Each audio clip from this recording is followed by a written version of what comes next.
उसने कहा कि जो भी इस खम्बे का छोर ढूंढ लेगा वही सबसे महान कहलाएगा। ऐसा सुनते ही ब्रह्मा जी ने एक पक्षी का रूप लिया और खम्बे का ऊपरी हिस्सा ढूंढने निकल गए। वहीं विष्णु जी ने वराह का रूप धारण किया और खम्बे का अंत ढूंढने निकल गए। बहुत देर तक खोजने के बाद भी दोनों में से किसी को भी खम्बे का छोर नहीं मिला और दोनों हार मानकर वापस आ गए। जिसके बाद भगवान शिव अपने असली रूप में आए और फिर भगवान विष्णु और ब्रह्मा जी ने ये मान लिया कि महादेव ही सबसे महान और शक्तिशाली हैं। इनसे बड़ी शक्ति इस दुनिया में कोई नहीं है। इसके साथ ही शिव पुराण में बताया गया खम्बा इस बात को दर्शाता है कि ना ही भगवान शिव जन्मे थे और ना ही उनका कोई अंत है। और एक कारण तो यही है कि भगवान शिव को स्वयंभू कहा जाता है, यानी भगवान शिव का अंत है ही नहीं, वे अमर हैं। अब हम बात करते हैं भगवान शिव से जुड़े एक ऐसे विषय के बारे में जो सबसे ज्यादा प्रसिद्ध है कि क्या भगवान ब्रह्मा भगवान शिव के पिता हैं? जी हाँ, इनकी ये कहानी लोगों के बीच काफी प्रसिद्ध है। तो आपको बता दें कि आखिर किस प्रकार भगवान शिव ने ब्रह्मा पुत्र के रूप में जन्म लिया था। इसके पीछे विष्णु पुराण की एक पौराणिक कथा है, जिसके अनुसार जब धरती, आकाश, पाताल या कहें पूरा यूनिवर्स जलमग्न यानी पानी में डूबा हुआ था, तब भगवान विष्णु के अलावा कोई भी देव या प्राणी इस संसार में नहीं था। तब केवल विष्णु ही जल सतह पर अपने शेष नाग पर लेटे हुए नजर आ रहे थे। जिसके बाद उनकी नाभि से कमल की डंडी पर ब्रह्मा जी प्रकट हुए और जब भगवान ब्रह्मा और भगवान विष्णु इस यूनिवर्स से संबंधित बातें कर रहे थे, तब भगवान शिव प्रकट हुए। जिसके बाद ब्रह्मा ने उन्हें पहचानने से इनकार कर दिया। इस कारण से भगवान शिव रूठ गए और उनके रूठ जाने के कारण भगवान विष्णु ने उन्हें दिव्य दृष्टि प्रदान कर ब्रह्मा जी को भगवान शिव की याद दिलाई। जिसके बाद भगवान ब्रह्मा को अपनी गलती का एहसास हुआ और शिव से क्षमा मांगते हुए उन्होंने उनसे अपने पुत्र रूप में पैदा होने का आशीर्वाद मांगा। जिस कारण से भगवान शिव ने भगवान ब्रह्मा की प्रार्थना को स्वीकार करते हुए उन्हें ये आशीर्वाद दे दिया। लेकिन इसके बाद जब भगवान ब्रह्मा ने इस सृष्टि की रचना शुरू की तो उन्हें एक बच्चे की जरूरत पड़ी और तब उन्हें भगवान शिव का आशीर्वाद ध्यान आया, जिसके लिए भगवान ब्रह्मा ने तपस्या की और बालक के रूप में भगवान शिव उनकी गोद में रोते हुए प्रकट हुए। आपको बता दें कि ये भगवान शिव का एकमात्र बाल रूप है। जब भगवान ब्रह्मा ने उनके रोने का कारण पूछा तो उन्होंने बताया कि उनका कोई नाम नहीं है। तब भगवान ब्रह्मा ने भगवान शिव का नाम रुद्र रख दिया, जिसका मतलब होता है रोने वाला। पर इसके बावजूद भी भगवान शिव चुप नहीं हुए, इसलिए ब्रह्मा ने उन्हें दूसरा नाम दिया। पर शिव को वो नाम भी पसंद नहीं आया और फिर भी वे चुप नहीं हुए।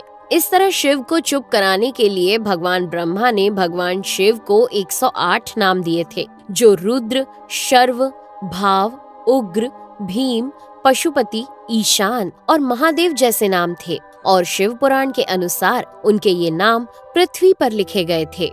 इसके बाद बात आती है श्रीमद् देवी महापुराण की। तो श्रीमद् देवी महापुराण में भगवान शिव की माता और पिता के बारे में बताया गया है। श्रीमद् देवी महापुराण के अनुसार देखा जाए तो एक बार जब भगवान नारद जी ने अपने पिता भगवान ब्रह्मा जी से पूछा कि इस सृष्टि का निर्माण किसने किया है, साथ ही भगवान विष्णु, भगवान शिव और आपके माता पिता कौन है, तब भगवान ब्रह्मा जी ने नारद जी को त्रिदेवों के जन्म के बारे में बताया। जो बताया वो वाकई चौंका देने वाली बात थी। दरअसल उन्होंने कहा कि देवी दुर्गा और शिव स्वरूप ब्रह्मा के योग से ब्रह्मा, विष्णु और महेश का जन्म हुआ था।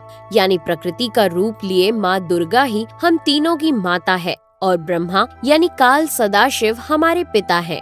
इसके साथ ही श्रीमद् देवी महापुराण में भी भगवान विष्णु और भगवान ब्रह्मा के बीच हुए झगड़े की एक कहानी मिलती है, जिसके अनुसार एक बार श्री ब्रह्मा जी और विष्णु जी में झगड़ा हुआ और दोनों में बहस छिड़ी हुई थी।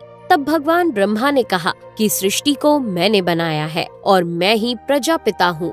जिसके जवाब में भगवान विष्णु जी ने कहा कि मैं आपका पिता हूँ, क्योंकि आप मेरी नाभि से निकले हुए कमल से पैदा हुए हैं। और धीरे धीरे कर ये बहस बढ़ती गई।